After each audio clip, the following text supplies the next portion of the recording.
Bom, pessoal, olá, tudo bom? Vamos começar a nossa aula, então, sobre espaços confinados, tá? NR33. A aula de hoje vamos falar sobre gases e suas medições, tá? Por que é tão importante estudar a variação de gases dentro de um espaço confinado?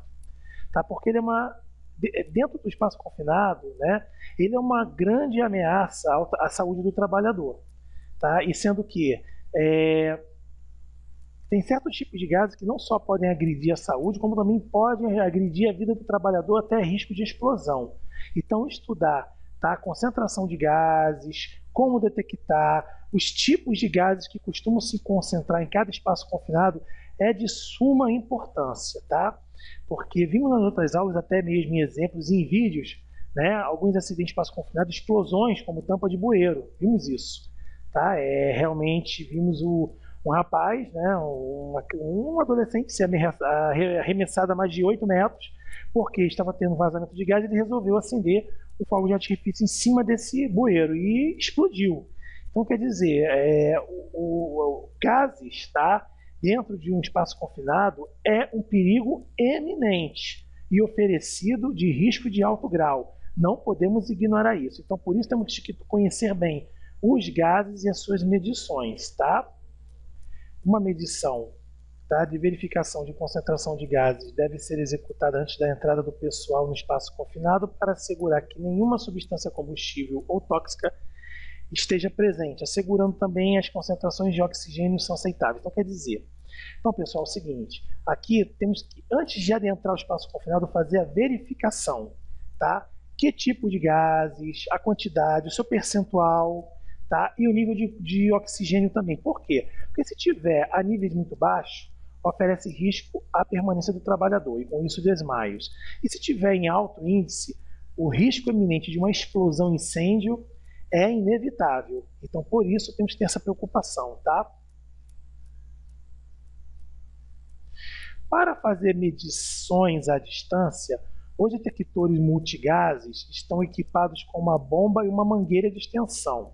A mangueira de extensão é colocada dentro do espaço confinado, pela porta de entrada. Por exemplo, idealmente, o detector multigases tem uma bomba integrada. Então, gente, olha só. Primeiro, detector multigases é o nome da marca Multigases, tá? Na verdade, ele é um detector de substâncias, tá? De gases. Multigases porque é o nome da marca, mas isso pouco importa. Então é o seguinte, nós temos aqueles que são acoplados, né, temos os portáteis e os não portáteis, tá? Então olha só, para fazer medições à distância, quando o espaço confinado ele oferece um tamanho maior, tá? Alguns equipamentos de medição oferecem uma bomba e uma mangueira. Para quê? Para ele percorrer várias partes do espaço e detectar com exatidão os níveis e os tipos de gases, tá? É colocado dentro do espaço confinado pela porta de entrada. Por exemplo, o detector multigases tem uma bomba integrada. Tem uma bomba integrada por quê? Tanto com a mangueira para locomoção para passar a medição correta, na íntegra. Uma mangueira de extensão de 20 até 45 metros de comprimento pode ser usada de preferência com bomba interna, ativada automaticamente, quando o adaptador da bomba é acionado. Então, tá, a gente coloca, tá, uma mangueira de 20 a 45 metros, tá, de preferência uma bomba interna, tá, que ela é automática, ela trabalha de forma automática, com o adaptador na bomba é acionado, tá? Se a mangueira de extensão ficar bloqueada ou obstruída por qualquer razão, exemplo, a mangueira ficou dobrada, o utilizador é avisado pelo instrumento. Então, quer dizer, isso é avisado para o instrumento, tá? O que não pode é o funcionário, o trabalhador, entrar no espaço confinado para fazer medição. Ele já está se pondo em risco, tá? Então, por isso que tem que ter a mangueira, é por isso que tem que ter a bomba. Tá? Ele não pode adentrar, ele tem que primeiro fazer a verificação com o equipamento para depois adentrar. Não adianta ele entrar para fazer a verificação porque o acidente já vai estar feito, certo? As concentrações de gases ficam disponíveis no visor de uma forma clara e fácil de entender, para que os utilizadores possam decidir com base no resultado da medição, definindo depois quando e que medições precisam ser efetuadas antes da entrada no espaço confinado. Então, olha só, as concentrações de gases elas já ficam claras no visor. Já mostra todo tipo de gases e suas concentrações. Com isso, fica muito fácil você já visualizar o que está acontecendo nesse espaço confinado. Para tentar resolver o problema da eliminação desses gases, da ventilação, para depois sim fazer a entrada para fazer a realização do trabalho, tá? Quando se realiza um trabalho em espaços confinados, é importante relembrar que as concentrações de substâncias perigosas podem se alterar durante o trabalho. Este fator pode ser influenciado por fugas de contaminantes. Por exemplo, fugas em tubos de gás. Bom, não tem ninguém no espaço confinado. Não tem ninguém.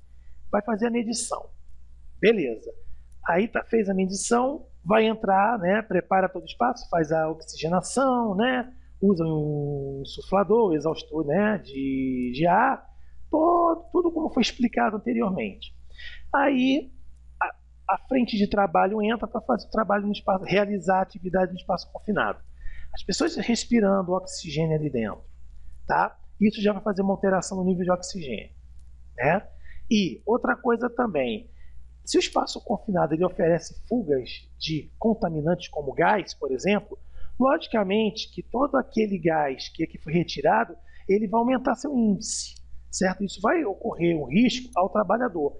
Por isso que eu digo, o ideal é a medição de gases ser permanente enquanto houver a participação, a entrada de algum trabalhador dentro do espaço confinado. Permanente. Não é só fez, vamos embora e entra. Não é assim que funciona. Tem que ficar averiguando, fazendo a verificação de forma permanente para evitar surpresas. Tem espaço confinado que ele é muito instável, tá? Eu deixei, tá 18% de oxigênio, tá? Gás metano foi eliminado. Isso não quer dizer nada, tá? A permanência sua ali dentro pode alterar a atmosfera desse espaço confinado. E a gente pode acabar tendo surpresas desagradáveis durante o percurso do trabalho. Ou devido ao próprio trabalho que está sendo realizado, substâncias orgânicas liberadas durante o processo de limpeza, neste último caso, a monitoração pessoal deve ser realizada em contínuo durante o trabalho em espaço confinado. Quer dizer, às vezes não tem nem fuga nenhuma de gás, mas pela própria pessoa estar ali, está realizando trabalho, consumindo oxigenação, fazendo a limpeza, né, retirando resíduos. O que acontece? Isso pode fazer uma alteração atmosférica dentro do espaço confinado. E tem outra, tá? O monitoramento tem que ser contínuo, permanente e contínuo enquanto se realiza o trabalho no espaço confinado. Não é bom confiar. O espaço confinado é um espaço muito inconstante, imprevisível. Para a medição de substâncias combustíveis, podem ser usados diferentes tipos de sensores.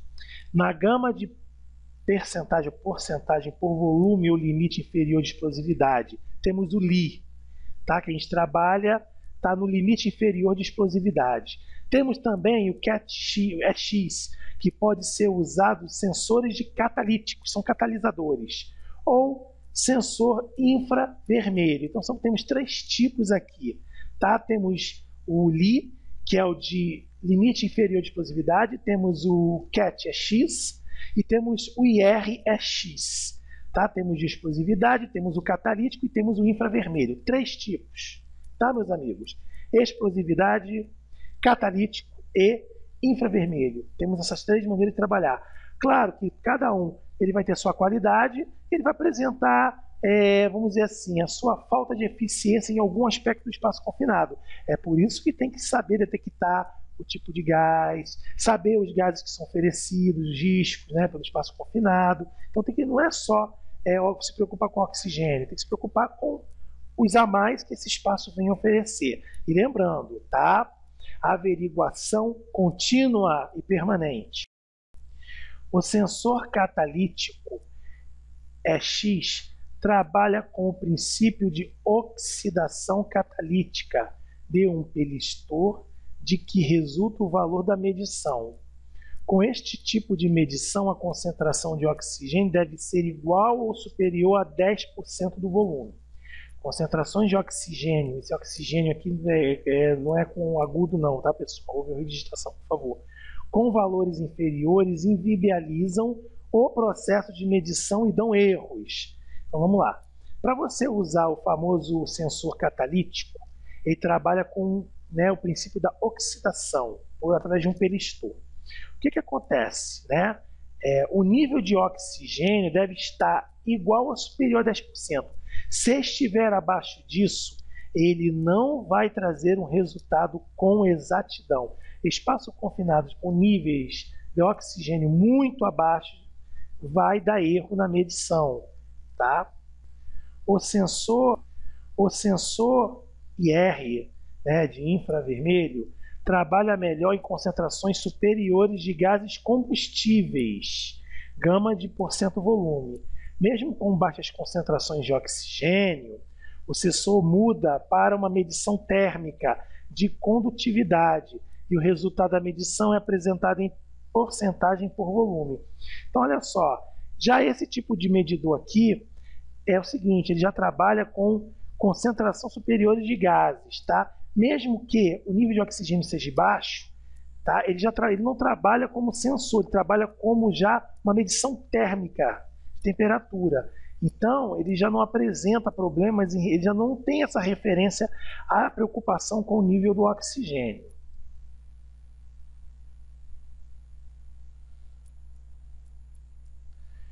O sensor IR não exige oxigênio para medir substâncias combustíveis orgânicas, porque o sensor funciona de acordo com os princípios de absorção de luz, IR, é o famoso infravermelho. Por outras palavras, se as substâncias combustíveis orgânicas necessitarem de ser medidas com concentração de oxigênio muito baixa, a utilização de um sensor IR é recomendada. Como eu estou falando, com espaços confinados a nível de oxigênio muito baixo, o infravermelho, o IR é o mais indicado. O sensor IR não é influenciado pela presença do ácido sulfídrico ou outros gases venenosos. No entanto, é necessário lembrar que o sensor IR, ao contrário do sensor catalítico X, não pode medir hidrogênio.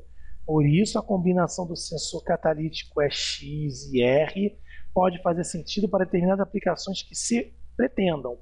Então, olha só, cada um tem a sua qualidade e tem a sua deficiência, tá? O catalítico, a nível de oxigênio, ele não é muito confiável, mas o infravermelho, a nível de hidrogênio, ele também não é muito confiável. Então, caso na dúvida, meus amigos, usem os dois, não custa nada, tá? É melhor fazer por sobra do que fazer pela falta, tá? Então, um tem uma deficiência ao nível de oxigênio, o outro a nível de hidrogênio, certo? O certo é trabalhar os dois em conjunto. Certos detectores multigás estão equipados com combinações definidas de sensores. Outros aparelhos multigás permitem o uso de outros sensores eletroquímicos. Isso significa que os sensores destinados a aplicações especiais, como, por exemplo, amoníaco, gases nitrosos, dióxido de enxofre, cloro e ácidos. Então, olha só, o multigás tem aparelho que ele só mede aquele tipo de gás. E tem outro que você pode fazer a troca do sensor. Quer dizer, ele permite o uso para outros tipos de gases, né? Ele tem outro tipo de sensores eletroquímicos, quer dizer, que fazem a medição de outros componentes. Tá? Então, tem multigás, que é a marca, né, o sensor, que só vai detectar certos tipos de gases. Outras variedades, como amoníaco, gases nitrosos, dióxido de enxofre, cloro e ácidos. Então, a gente tem que saber muito bem, né, o tipo de detector que você está utilizando para aquela situação e o que você precisa averiguar naquele espaço confinado. Podem ser usados nesses instrumentos, esses sensores não... instrumentos, perdão. Podem ser usados esses instrumentos. Esses sensores não necessitam de calibração prévia, visto já estarem calibrados de fábrica. A informação dos alarmes e seus limites são transmitidos por um instrumento de medição quando o sensor é mudado. Então, olha só, Esses aparelhos já vêm prontos, preparados, tá? Para fazer a medição. Você não tem que se preocupar, você só tem que saber utilizar, averiguar e saber fazer a leitura. Pronto. Eles são bem práticos de serem usados, tá? Os detectores multigases, devido às suas características, como alarmes e flexibilidade, são predestinados para utilização em espaços confinados. O utilizador deve concentrar-se em aspectos como a facilidade de operação, robustez e modularidade. O que ele quer dizer com isso? Então, o detector, o sensor, né, ele tem uma característica como alarmes, para alertar, para, né, flexibilidade, né, para fácil uso, tá? São predestinados a espaços confinados. O utilizador deve concentrar-se em aspectos como facilidade de operação, robustez, tamanho e modularidade. Os desenvolvimentos recentes na tecnologia de sensores abriram caminhos, né, para os instrumentos de medição miniaturizados, onde se destacam os medidores pessoais. Existem também aqueles medidores sensores que são portáteis, são pequenos. Eles facilitam o uso para o uso, sim, pessoal e de fácil operação, manuseio, tá? Assim, para monitorações sistêmicas, o que quer dizer sistêmicas? Constantes, né? Contínuas, em espaços confinados, onde medições prévias devem ser feitas antes de entrar nos espaços, a melhor escolha recai sobre instrumentos de bomba integrada, que são extremamente simples de utilizar e pouco suscetíveis a riscos de medição. O aparelho portátil, tá? Esses mais de fácil manuseio, né? Eles são muito momentâneos. Agora, o espaço confinado, você tem que ficar em presente e contínua verificação, monitoramento. Então, tá? Os aparelhos, tá? Que são com bomba integrada, né? Eles são mais assim presentes e vão te oferecer um menos risco, um menor erro na averiguação, na aferição dos gases. Os instrumentos de medição descritos podem armazenar as concentrações medidas para posterior descarga através da utilização do programa de software de análise, tornando possível avaliar e guardar os resultados de medição em um gráfico e uma tabela. Então, olha só, como tudo, né, tem que ser feito e tem que ser registrado, esses aparelhos, quando eles fazem a leitura, fazem a análise de gases, eles fornecem, tá, uma leitura, uma medição, e você tem como, através de um programa, guardar isso com você. Isso é uma prova, tá? Isso é uma prova. Isso é muito importante. Por exemplo, você fez a leitura do aparelho do espaço confinado e o aparelho disse que constou que está o espaço confinado com nível de oxigênio 27%. E, né, retira o aparelho e chega alguém da equipe e fala que está com 18%. É a sua palavra contra a dele. Certamente vai haver um acidente, e aí? Tem que ficar o preto pelo branco, né? Papel, documento. Então você vai fazer a averiguação, e vai imprimir esse gráfico que ele manda, tá? E você arquiva, né, anexa junto aquilo como prova, você mostrando que o espaço confinado estava pronto, preparado, propício, tá, à entrada da frente de trabalho. Pessoal, não é brincadeira não, a coisa é séria. Em muitos locais de trabalho, existem áreas fechadas e de acesso difícil, nas quais as pessoas têm de executar tarefas onde correm alguns riscos que podem impedir sua missão. Essas áreas são geralmente classificadas como espaço confinado quando seu volume é menor que 100 metros cúbicos. Então, olha só, o espaço confinado a gente já sabe o que é. É um espaço não projetado à permanência humana, né, pobre de oxigenação, de ventilação, que oferece 1000 gases, 1000 riscos à saúde e de acidente. Porém, tá? O espaço confinado, quando o seu volume, o espaço, ele é classificado de espaço confinado quando tem um volume menor que 100 metros cúbicos.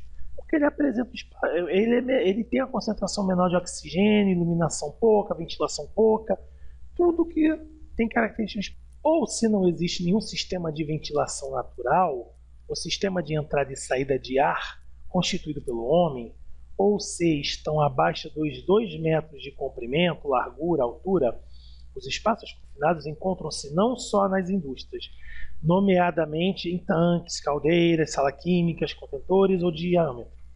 Então, olha só, o espaço confinado ele tem que ser avaliado para entrada e saída, né, do corpo humano da pessoa, ela não vai ficar entalada, ela vai ficar presa ali dentro.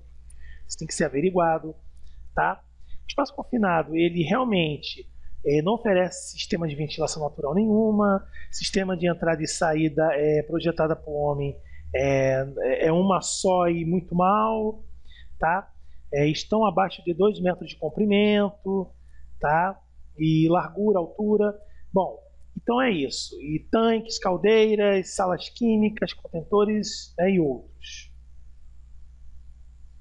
Os espaços confinados encontram-se não só nas indústrias, nomeadamente em tanques, caldeiras, salas químicas e exemplo, também pode ser encontrado em outros sítios, em outros patamares.